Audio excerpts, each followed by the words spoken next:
Hi, this is Rachel in recovery. We've got Julie with her. She's an officer, and she's going to tell us a little bit about herself. Hi, everyone. Thanks for having me on here, Rachel. I'm Julie. I am a police officer in the state of Missouri. I've worked in a few different positions in Missouri. I was previously working on the street for a very large agency in Missouri, and now I currently work with juveniles. Okay. We're going to go into questions. What things have changed to help sexual assault? In the state of Missouri, I've been very grateful for the fact that police officers can forward charges on behalf of sexual assault victims. A lot of these situations, the victims are very nervous about taking any kind of law enforcement action, even if that could even save their lives. So in the state of Missouri, you don't need, the victim to say, yes, prosecute this, suspect. Police can just do that, and that's common practice for them to do that, regardless of, what's going on with the victim. What kind of scenarios of domestic abuse situations have you encountered during your time as a police officer? Well, I've seen very, very many situations. The most common scenario I've seen is a very intimate relationship between the victim and the suspect. And I've seen, the victim be male or female. I've seen same-sex relationships where there's victimization. All sorts of family scenarios. The most common, though, I've seen is that the female victim and a male offender. And usually there is kids in the home that we'll see. But these situations are extremely dangerous. They are statistically the most dangerous call for law enforcement to go on. This is where a lot of times you will see shots fired and there will be kind of physical violence here. In Missouri, what I've seen is that, when you have the manpower to do so, it's common practice for police always to go two-man to these calls. When I say two-man, it means at least two officers. So, one person can be engaging the offender and one can be talking to the victim and kind of keep them separate because these situations can become violent very, very quickly if they are not already violent. Okay. Tell us a little bit about your experience with survivors of sexual abuse. What I've seen when I've come across survivors of sexual abuse when it was an adult, someone that would recognize me as I was going about my duties as a police officer on the street, I would see a lot of gratitude. These victims would run up to me, they would give me a huge hug with tears in their eyes. They're just so grateful that someone took action and was an advocate on their behalf. So I've seen just complete thankfulness. With juveniles, I think, I work with juveniles right now, and I've seen them become victims of any kind of sexual abuse or, domestic violence. I think they're glad to see an adult that's on their side, that's there to, help them. So I think that's huge, and that's been wonderful for me to see, the after effect. What has been your opinion on the courts dealing with sexual abuse and domestic violence? In all honesty, this has been the biggest disappointment for me in my law enforcement career. I've been working, in law enforcement for over 7 years now, and, what I've seen is that there is not enough long-term response by the courts, by our judicial system, to protect survivors of all sorts of offenses, but especially domestic violence. I've never had the personal experience, thankfully, but I have seen, after police officers engage in an initial domestic violence call, they get that attacker out of the situation, the victim is put somewhere safe, or they are safe away from that person that was victimizing them, that somehow that attacker is able to get back to them later on, whether that's, the next day or weeks down the road, and they're, assaulted again, or even worse, I've heard, victims that are killed by their previous offenders. So there needs to be more long-term.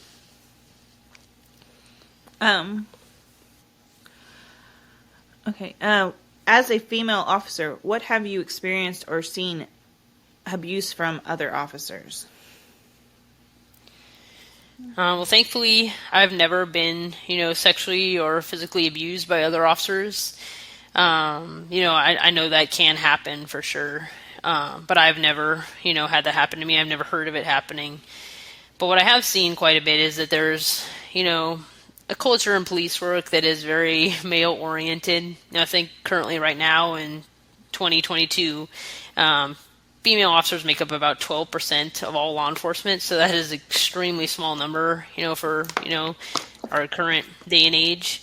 What you will see is that a lot of male officers will look down on female officers just because of our size is usually smaller than them.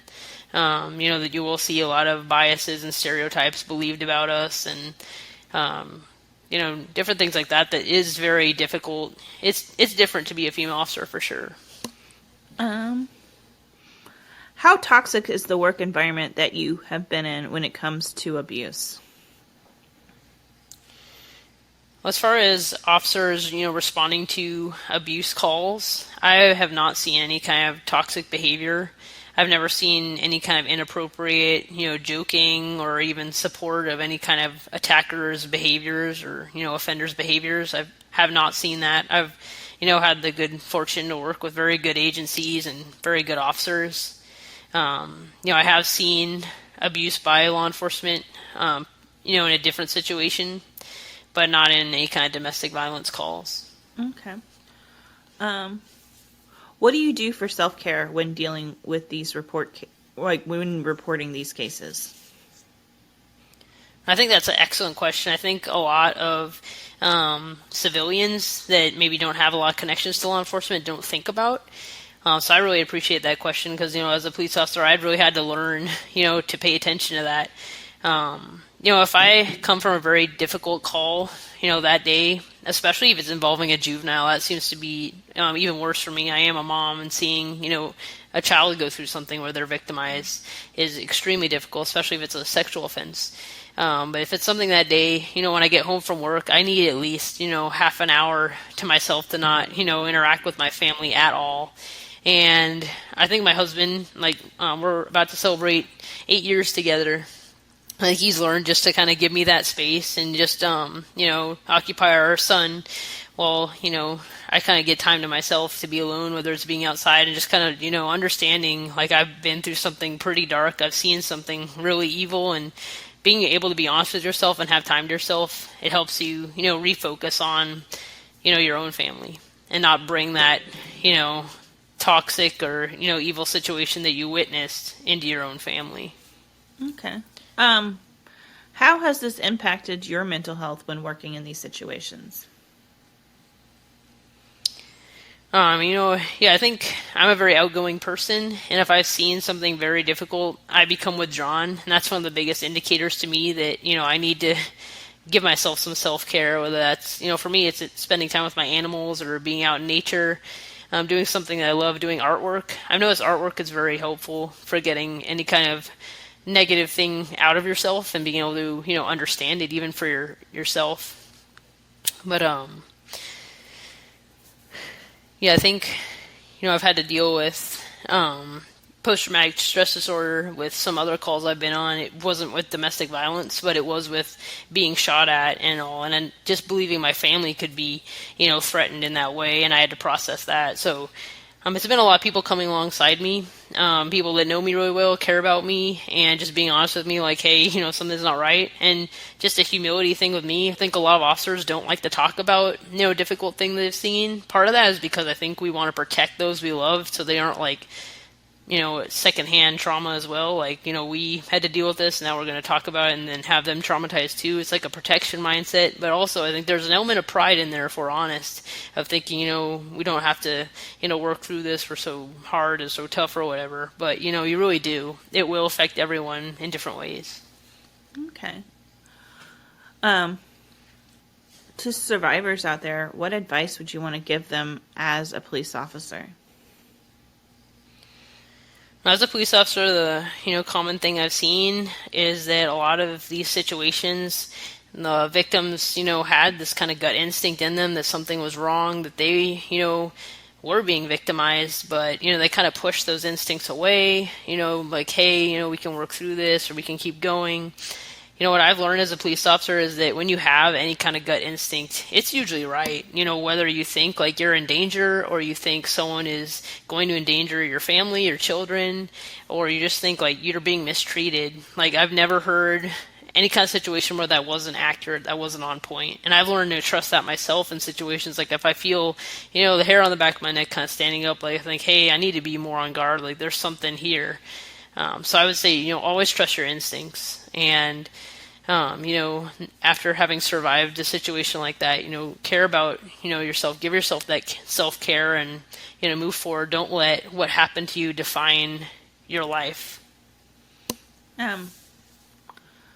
As a police officer, would you say your work supports you on mental health and taking the time you need to heal from certain cases and things? I think that's a huge weakness in law enforcement currently. I would say no.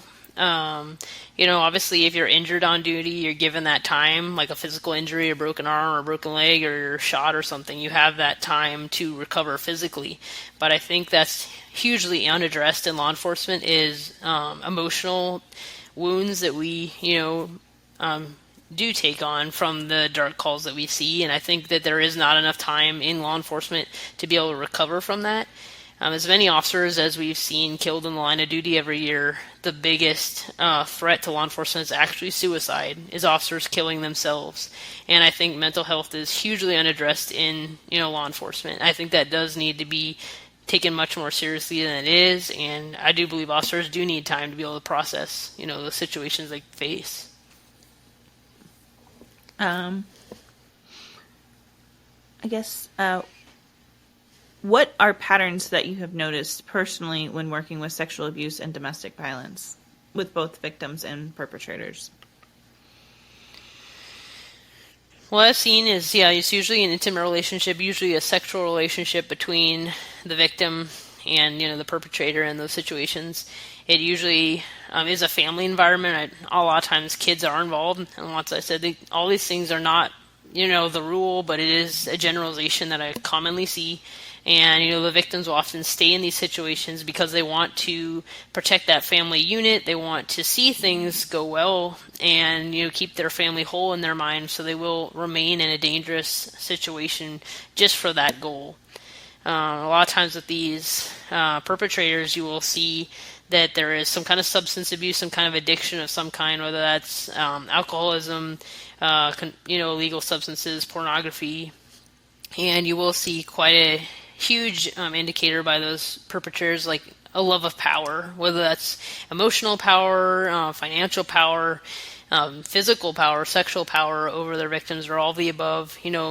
There's a real love of power. And commonly with the victims, I will see they think very low of themselves, of their own identity. They don't usually think highly of themselves. Well, I guess with childhood sexual abuse, that would not be technically an intimate relationship. Could we tell us a little bit more about those patterns? Sure. With the juveniles I work with right now, they're high school age. But, most of them are juveniles under the law.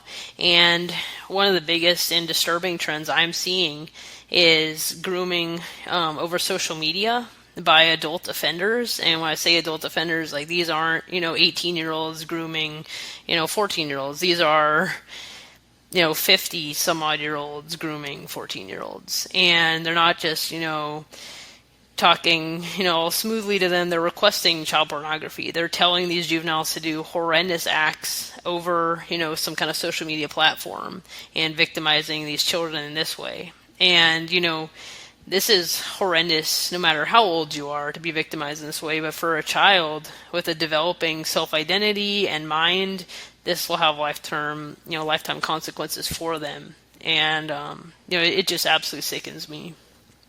And I mean, I know you guys get do a lot of online, but do you do where sexual abuse in a non-digital platform, whether it's a father or uncle or those sort of calls? Right. In my current role, I'm not one of the first, officers to engage in those situations that are inside the home, but oftentimes I do have to make some kind of hotline call and get Children's Division involved in there. I have seen, some good cases where juveniles are taken out of those dangerous situations, but unfortunately, I think, like I said, like the long-term care and prevention is a huge weakness, in keeping those perpetrators away from victims. Okay. How has this impacted your faith? That's a great question. Dealing with these very difficult calls, I think that will break down any police officer long term. You will not make it in the law enforcement profession if you don't have faith. That's really helped me understand, all the evil that I see, how to continue to, see something, the absolute worst thing one person could do to another person, and go to sleep and wake up the next day, and face it again. It's been my faith in Jesus being able to, power me through this and understand, it's not by power, it's not by my strength, but only by, the Holy Spirit that I can continue to know what to do in these situations and how to, work through them and face them again. Okay. Is there anything else you would like to add? I don't think so. Yeah, you've asked great questions. I really appreciate the ones you asked about, how should a police officer, give themselves self-care in order to, take care of their own mental health. I think that's really overlooked. Okay. All right, guys. Thanks for listening, and thanks, Julie, for being on our show. And Absolutely. Thanks for tuning in, guys. See you guys next Thursday at 10 a.m. And always find us on your favorite social media platform or your favorite podcast platform. And as always, you can go to rachelinrecovery.com. And thanks for listening. I'll hear from you next week. Thanks.